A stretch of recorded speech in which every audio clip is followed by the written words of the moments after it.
¿Es merecida la Palma de Oro de este año a un simple accidente? Lo analizamos.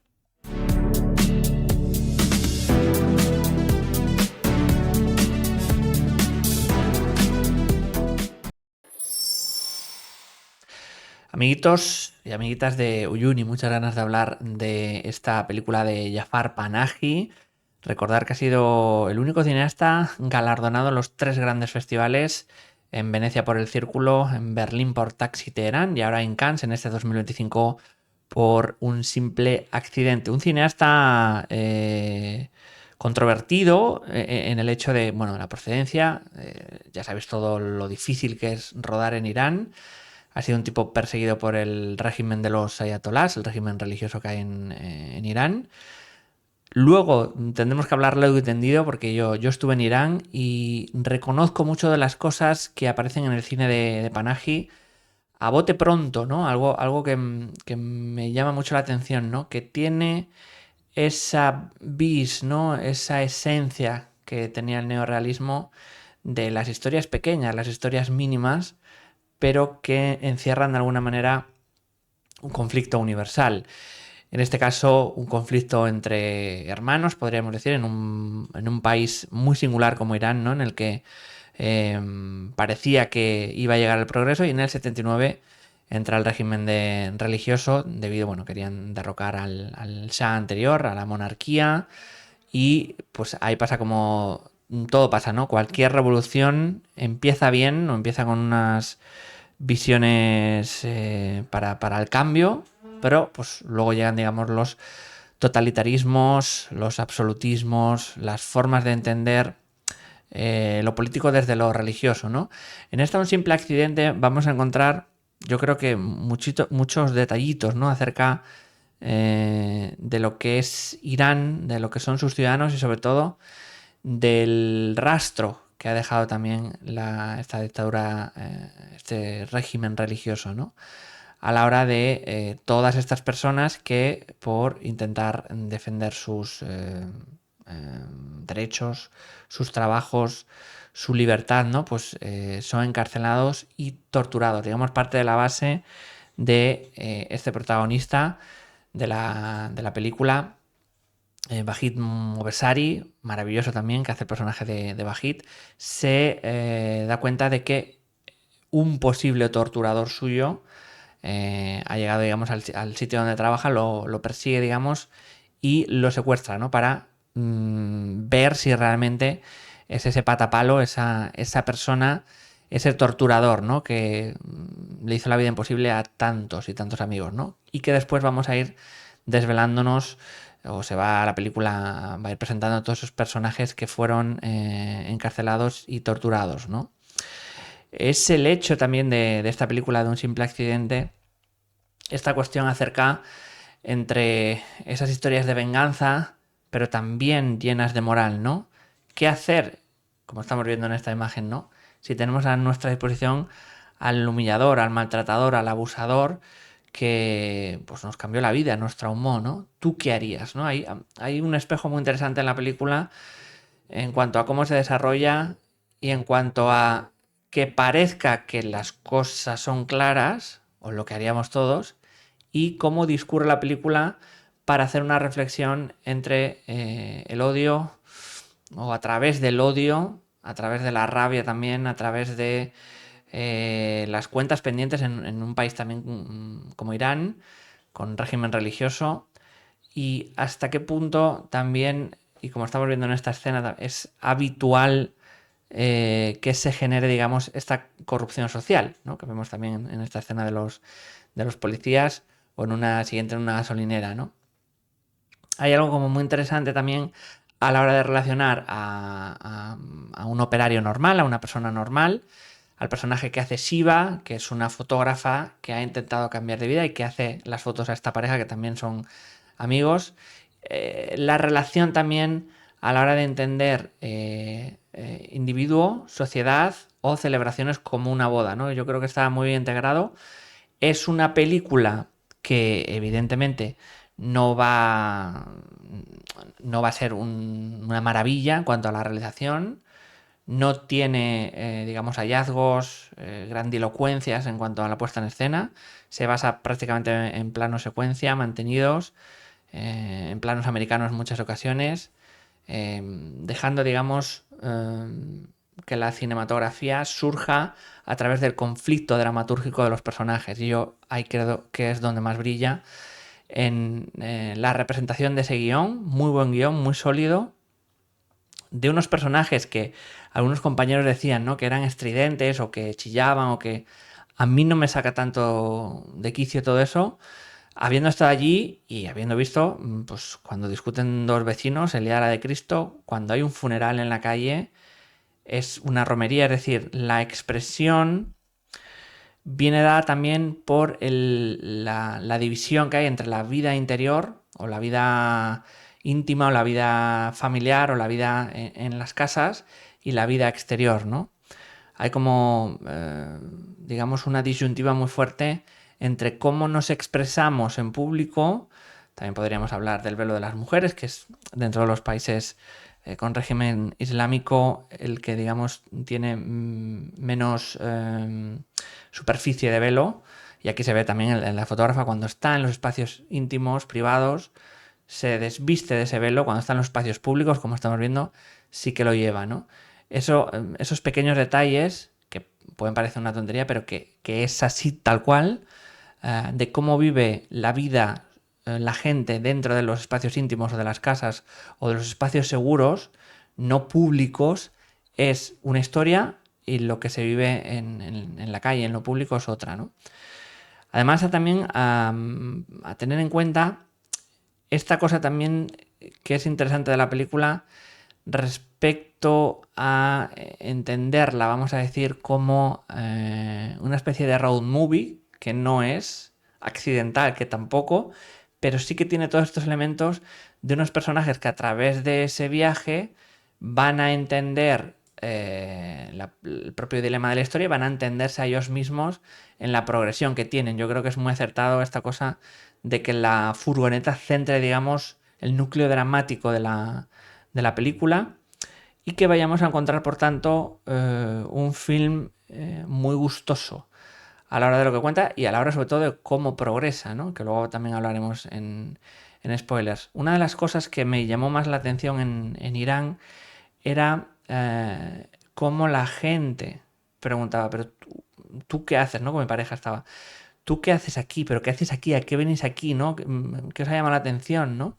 Porque también hay una visión del universo del Medio Oriente islámico de que están en guerra, de que no vayas allí. Y al contrario, yo siempre lo digo, Irán es el país que más me ha gustado visitar, el viaje que más increíble, el viaje con la que más gente ha hablado, ingenieros, camareros, amas de casa, profesores, digamos, reparadores de electrodomésticos, se te acercaban para preguntar o para inmiscuirse también cómo es ser, digamos, del mundo del progreso, ¿no?, de Europa, cómo es allí, ¿no? Y nos cuenta también cómo es la realidad de ahí de la represión, sobre todo a los derechos de la mujer, sobre todo a los derechos de escindir, ¿no?, lo masculino de lo femenino, los espacios, cómo hay una falta de libertad a la hora de, se supone, entender uno de los países islámicos más progresistas, ¿no? Entonces era muy apasionante cómo toda esa gente con estudios, culta, inteligente, recordamos que son persas, es decir, una de las cunas de la civilización está en Irán, ¿no? Se reflexionaba, se planteaba, ¿no?, todo lo que es estar en este país con régimen religioso, ¿no?, y cómo afecta en el día a día. Ahí hay una cuestión que es verdad que ahora Panahi ya no está perseguido, ha estado muchos años perseguido por el régimen, no podía entrar en el país, podía ser detenido, etcétera. Aquí no ha tenido, creo recordar que ya no estaba en esas, pero ha habido muchos años en el exilio, pero sí que se nota en la película esta cosa de la grabación guerrilla, ¿no?, de la grabación clandestina, sobre todo cuando están en las calles, dentro de la furgoneta, se rueda dentro de la furgoneta, tal cual puedan, ¿no? Me recuerda también el caso de una cineasta iraní que rodó toda la película, al ser mujer directora, no podía verse eso en público, lo rodó desde una camioneta. Entonces, otra analogía aquí interesante respecto a lo que tenemos que hacer para expresar nuestra libertad a la hora de realizar, de crear una obra artística, ¿no? Y de lo complicado que es también entender un país, yo lo comentaba, ¿no? Estos actores no han tenido la posibilidad de las escuelas, la técnica, los actores europeos o americanos. Es decir, bastante es el hecho de la garra del corazón, de la sabiduría que ponen en escena. Por eso digo que yo había oído muchas opiniones, ¿no? De que era estridente, de que había una mezcla de humor. Yo no veo todo eso. Hay momentos cómicos, pero no es una película de humor, una película muy seria, una película muy sencilla, por otro lado, pero que no quita que el conflicto interno que se desprende de toda la película sea muy profundo, sea grave, ¿no? A la hora de reflexionar sobre el hecho social de lo que pasa en Irán, ¿no? Y sobre todo de las víctimas y su relación con los verdugos también, ¿no? Que al final tiene que ver mucho con cómo este mundo moderno se está deshumanizando a través de regímenes, de políticas, de acciones, digamos, que ejercen un poder fáctico, sea da igual político, religioso, incluso individual, ¿no? A veces, ¿no? O, o digamos de cómo un sistema no solo aprisiona a sus ciudadanos, sino que no les deja respirar, ¿no? Sino que, digamos, está como un yunque ahí detrás, constantemente con un peso a sus espaldas y sobre todo en una historia que también va a reflexionar sobre los traumas del conflicto, de una guerra, de un enfrentamiento social. Eso va a estar muy presente y por eso los roles que vemos en la película de estos personajes tienen tanto que ver, digamos, un espectro, ¿no? Es como una muestra de diferentes personajes de la sociedad iraní, ¿no? Y que también este concepto tan importante como estamos viendo aquí, que es el de la familia.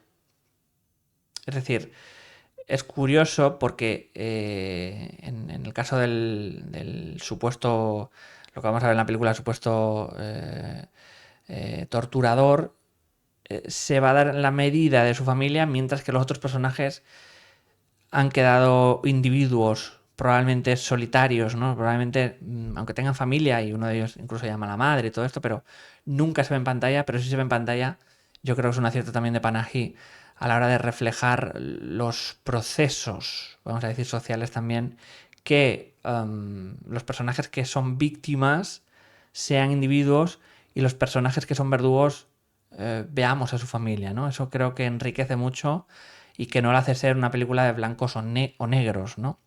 Y eso va a ser muy, muy importante a la hora de entender la película de su mitad hacia adelante.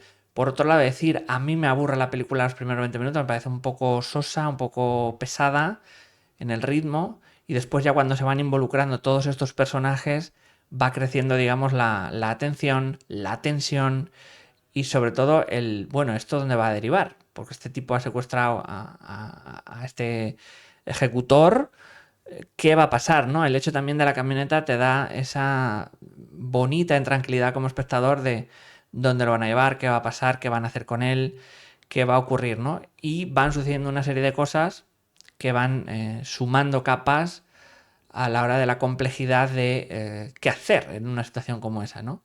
Primero, en este caso, el saber y tratar de identificar a este torturador y también las consecuencias que ha tenido en lo actual, probablemente de una gente que vivió esto hace años o muchos años, ¿no?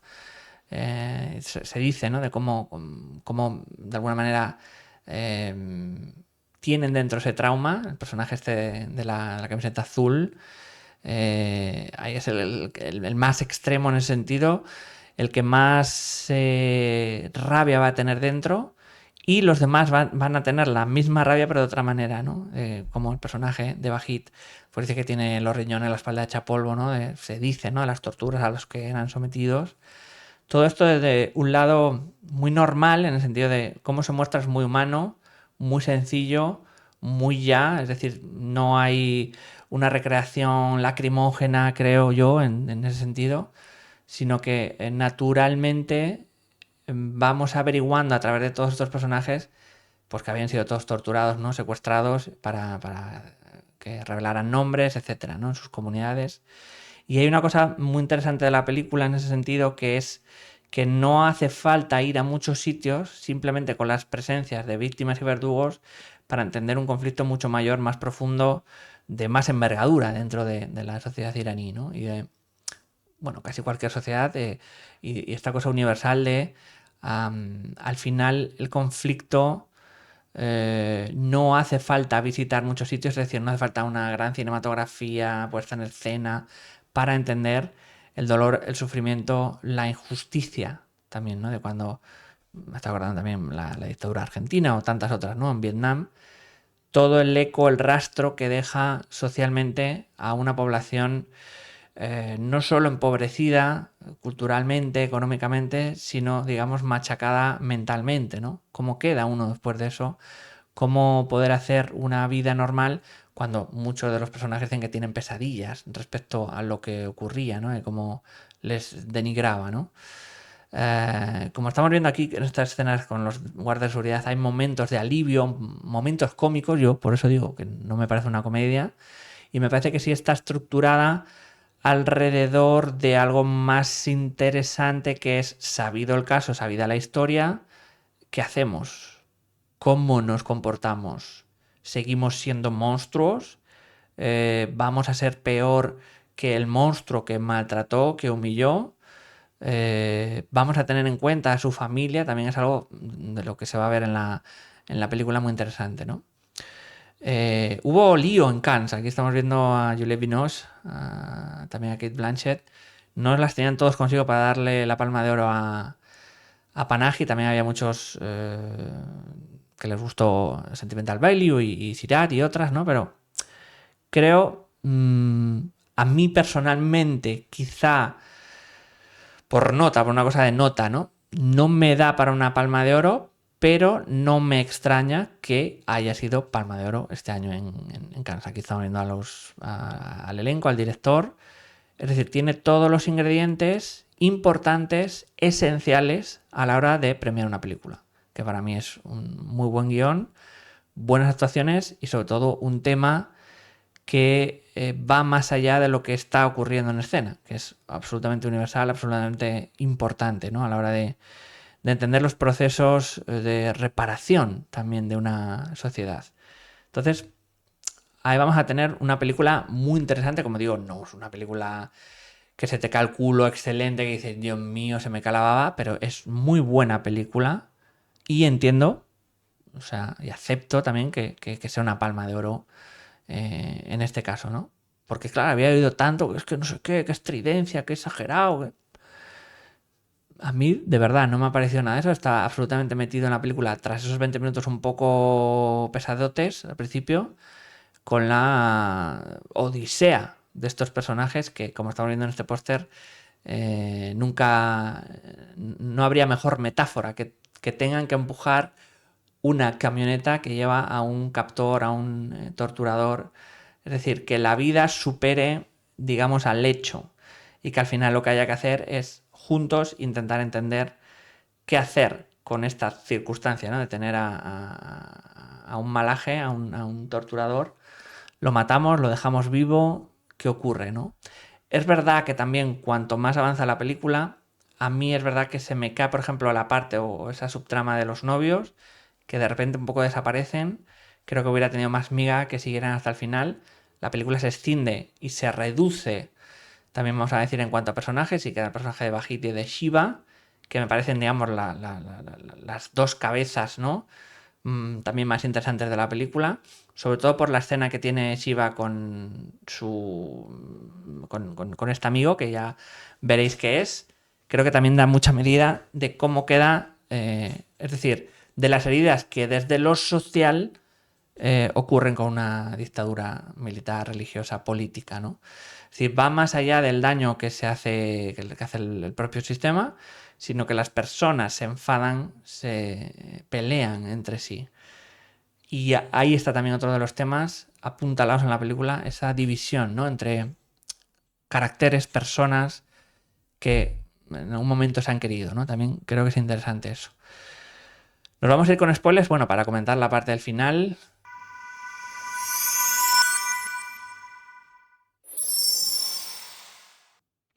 Bueno, amiguitos del Progressive. Pues estamos por aquí y vamos a ir con la parte con spoilers. No sin antes recordaros que nos podéis ayudar de muchas maneras. Siguiéndonos en redes, Instagram, Twitter, X, TikTok.